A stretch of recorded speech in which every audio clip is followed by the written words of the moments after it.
Good. 1, 2, 1, 2. Hi, everyone.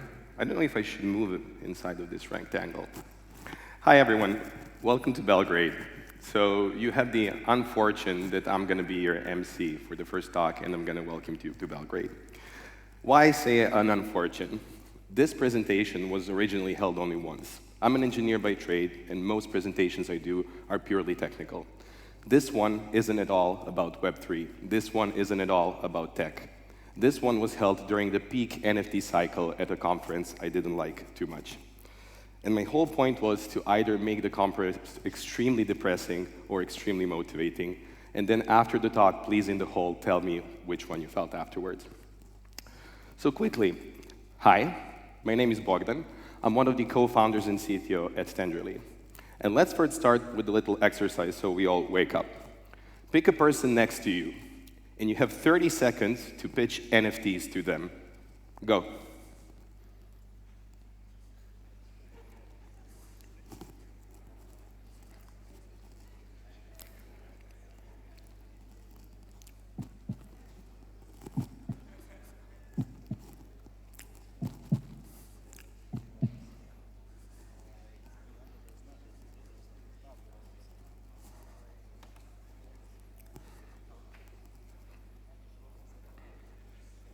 Okay, time is up. So, by yelling from the crowd, the most efficient way of communication with the speaker on the stage, what were the keywords that you guys heard?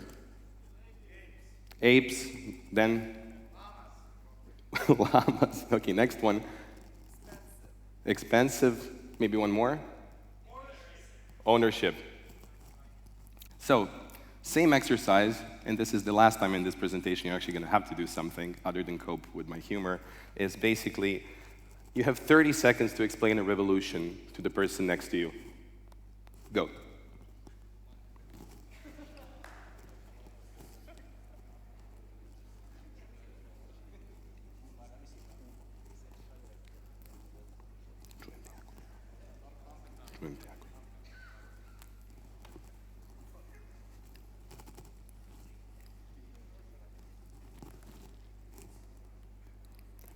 And our time is up. What were the keywords that you heard? What? Can you repeat, sorry? Violence. Okay, next one. Change? Work, okay. Next. Can you listen? I'm too far out. Partnership. Okay. So, as you can see, we're not using the same words for NFTs and revolutions. And I think is that blockchain didn't overpromise the value that it's going to bring. What blockchain overpromised, I guess we as a space, was the timeline when it's going to happen. And during this presentation, I'm going to actually show you numerous cases throughout the history of the human race, how much it took something to get a foothold in our, in our society. So for example, the Industrial Revolution that everybody talks about took basically 80 years to happen. Now, I guess you were going to say, Bogdan, this is different. There were factories being made. There were babies being born, cities being made, basically for this industrial revolution to happen. But I think we have an overly simplistic view of what the revolution actually is. So let's pick something extremely simple, hand washing. And this is basically a part of the presentation where for the next 20 minutes, we're going to see a shitload of images of white guys with beards in black and white. So, here's the first one. May I present to you Ignaz Semmelweis. I probably completely butchered his name. It is the 1840s in Vienna. 1 in 5 women die during childbirth. Nobody knows why. And for literally 20 or 30 years, everybody thought that that's basically part of being human. So there's basically a 20% chance that if you want to have an offspring, that you're going to die. This was back when bacteria, germs, and other things weren't discovered. But Ignaz was a very smart man. He started basically connecting what were the surgeons doing before delivering a baby. And he saw a very interesting thing. If a baby was being delivered in the afternoon, and the surgeon didn't do surgery in the morning, there was a much higher chance that the woman would survive. So he came up with an assumption. Their hands were dirty from the surgery itself. So what Ignaz did is started doing research and wrote a research paper. By the way, this took 7 years. He wrote a research paper like the importance of hand washing when delivering a baby. This is extremely straightforward to us right now, correct? In 1847, he was the main doctor in the hospital. Sorry, I'm not in the medical industry, so I have no idea what's the actual title there. But basically, he put in mandatory hand washing, and the mortality rate fell down a lot. But in 1850, he spoke in a stage similar to this one. I guess he was shouting much more as they didn't have microphones back then. And the thing that happened was that he was completely kicked out by the Viennese Medical Society. He got fired and lost his doctor license. In 1858, he moved to Pest. He started the same research, wrote 2 more papers, again about the importance of hand washing. He again became the main doctor. Again, sorry for missing the title there. Put in the mandatory hand washing policy, was kicked out by the Pest Doctors Society for being crazy. They were saying that that isn't the reason why the mortality rate is going down. He went crazy, got committed to an asylum, and died alone. We're at the depressing part of the presentation. It took us until 1980 to put hand washing as a mandatory thing. During the previous century, we did learn that it was mandatory, and surgeons did start washing their hands and disinfecting their hands. But it took us until 1980 as a human race to standardize something as simple as hand washing before delivering life. And again, you can say, Bogdan, technological revolutions are much faster. In Web3, we're moving at breakneck speeds. And I would argue that you would be incorrect if you say that. Now, whoops, sorry, we missed a slide. Here we go. So, let me present to you in 1968, if this loads. If it doesn't load, you're just going to have to trust me, is something called the mother of all demos. It was a presentation where a research lab by computer scientists was presenting all the new things that they made in a research lab. The things that they talked about, 1968. Windows, hypertext, graphics, efficient navigation input, dynamic file linking, computer mouse, word processing, video conferencing, revision control, and a collaborative real-time editor. I do urge you to watch the demo. It's in black and white, it lasts an hour, and they literally have a Zoom call. They didn't talk to their PM as engineers, but it was a very interesting thing to look at. It took us until the 80s and 90s to actually start building these things and not have them cost millions, and well into the beginning of 2000s for them to actually pick up steam in the mainstream. So, as I'm an engineer, I like talking about database tables and tables in general, but I'm going to be talking about a single table, or the table that I like to call why Web3, blockchain, NFTs, or whatever are doomed to fail if we all just go to conferences and pat ourselves on the back that we're correct. Or, as the research paper from which I stole parts of this presentation calls it, Table 1. So, Table 1 talks about a certain thing. There's certain parts that take for technological revolutions. There's basically 3 eras that need to happen in order for something to be a revolution and adopted in society. The first stage is the introduction stage. So, the devices are extremely esoteric. Again, if you look at the demo, you're going to see how the computer mouse looked and functioned. The user and beneficiaries are few, so basically, again, the lab assistants working the actual research were the only ones. The understanding is elite. More or less, nobody could have in that presentation discerned that from black magic. The cost per use is extremely high. This one's straightforward. The usefulness is limited. Again, you cannot use this at your home. The integration is the society at that point, for example, the mother of all demos was non-existent, but here it's minor, and the social impact is marginal. The next stage is something they call the permeation stage. So I'm going to run through this a bit faster, but basically the devices become standardized, the users and beneficiaries are select, the understandings, for the understanding you need to be trained, but you can learn it. The cost per use starts to happen, so this is, for example, when businesses start picking up technology. The usefulness is moderate, the integration into society is moderate, and social impact is noticeable. So this is when the media starts talking about these things. And then finally, it's the power stage. For example, smartphones are in the power stage. The devices are leveraged, so everybody can have them and they can do a lot of things. Users and beneficiaries are many. All of us have a smartphone here, basically. The understanding is common. The cost is extremely low. The usefulness is high. We use our phones, again, in this example, for everything. The integration into society is major, and the social impact is significant. By the way, significant impact can be good and bad, so we can talk about mobile phones. But we're in blockchain. Other than cryptography, what are the two main things that we depend on? What are the human souls that basically sacrifice themselves for us to have this conference here right now? And all of them were working, other than cryptography, on two categories of things. One, networking, and the second one, computing. Welcome, Cyrus Westfield. It is 1854. It takes around 2 weeks to send a telegram, or to send basically a paper message over the ocean, and you never know if someone actually received it. So, in 1850 to 54, he came up with this crazy idea. Let's connect a telegraph cable between New York, I think it was in Hampshire, all the way to Ireland, and then to London. The idea was to basically connect New York and London as the two main trade hubs of the world in the West. So what did he do? And now this will sound like an ICO.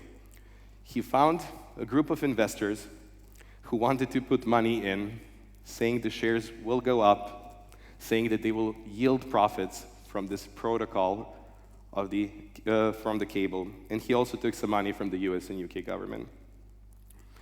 Until 1858, there was 4 or 5 failed attempts to connect the two shores. What they would do basically is they would take a huge warship. This is basically how the governments helped. They would take a huge warship and then send it from one side, so from England, and then take another and send it from the US, and then they would meet in the middle and connect the two. So in 1858, they finally managed to connect the two shores. And the first transatlantic message was between the Queen of England and the US president, of course. It took them 18 hours to transmit the message. It takes around 2 minutes to send only a single character from one side to the other. After 3 weeks, the engineers wanted to increase the throughput of the protocol. They increased the voltage from, I think, 600 volts to 2,000 volts, and they burnt the cable completely. Looking at this, it's the introduction phase. The devices are esoteric. You need 2 warships to connect this. The users and beneficiaries are few, understanding non-existent between many people. The cost per use extremely high. This was like in the billions probably, if adjusted for inflation. Again, the usefulness extremely limited. The integration into society non-existent, and the social impact is marginal. 1969, the US government wants to connect all of their military bases. DARPA was given a task to connect everything up. Some colleges as well, maybe. And then 11 years later, TCP/IP was willed into existence. So this was a standardized way to use all of the infrastructure that DARPA put in place in order for people to communicate.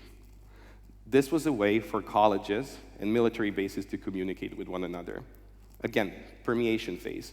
The devices are getting standardized, the users and the beneficiaries are select, the understanding is trained, so usually people in colleges and in military bases. The cost per use is getting lower. The usefulness, we can finally talk to our friends in college, and it's not Facebook.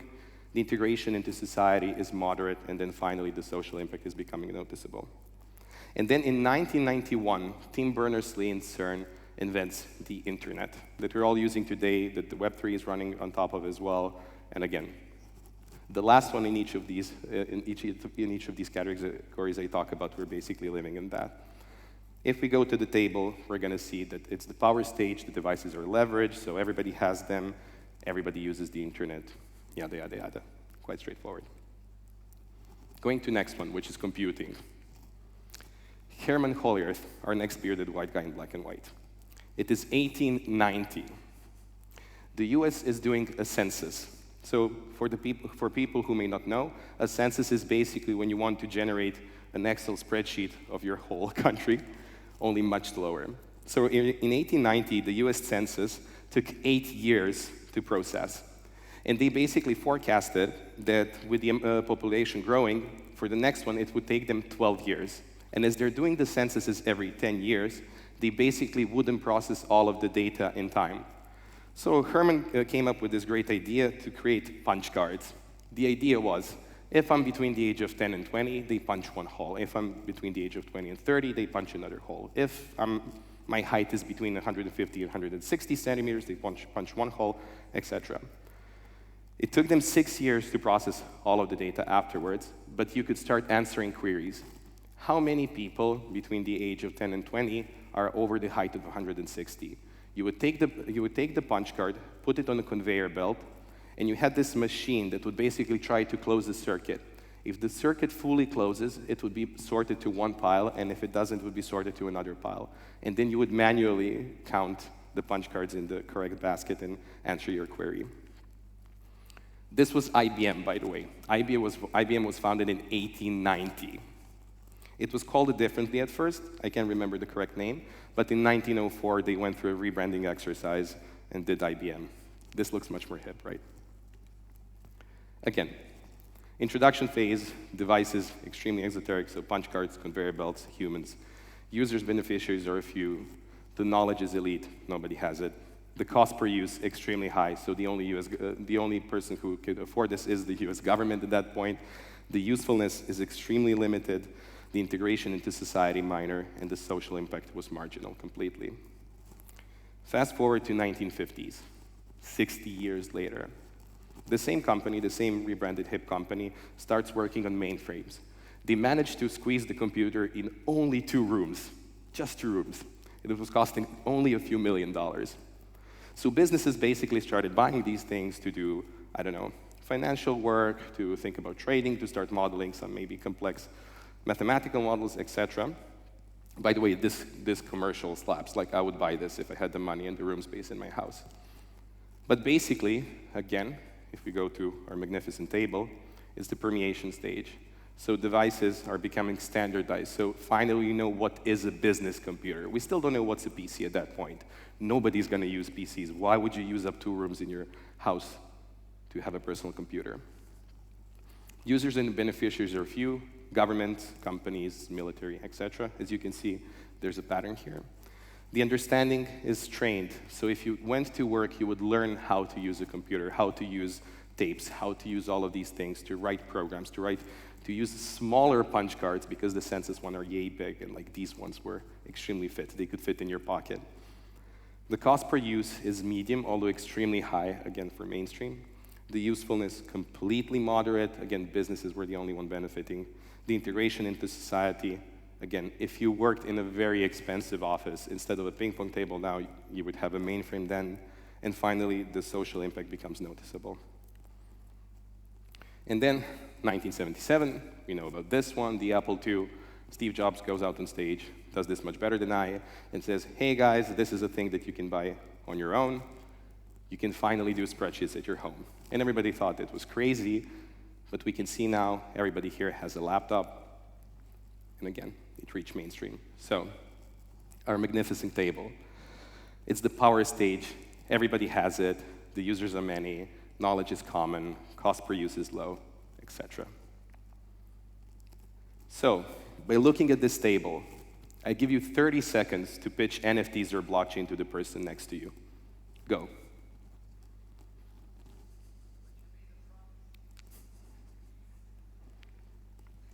I just want to note we're much more silent right now.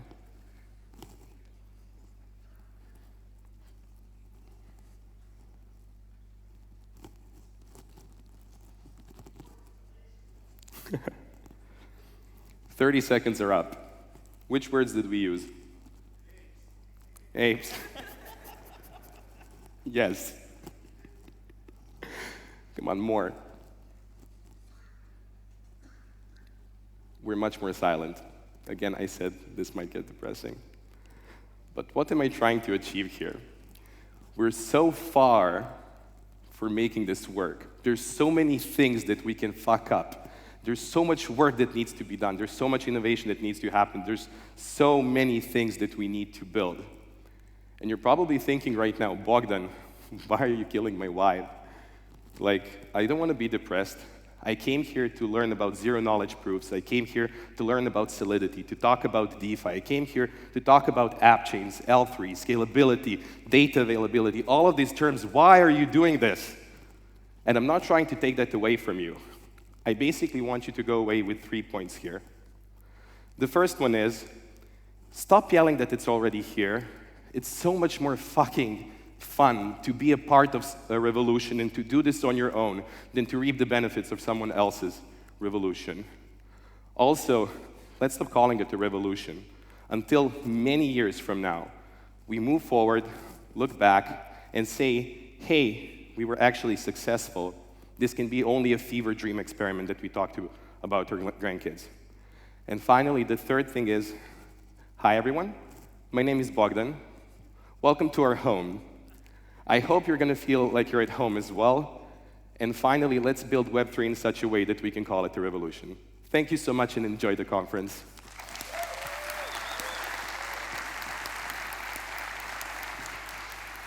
Thank you so much.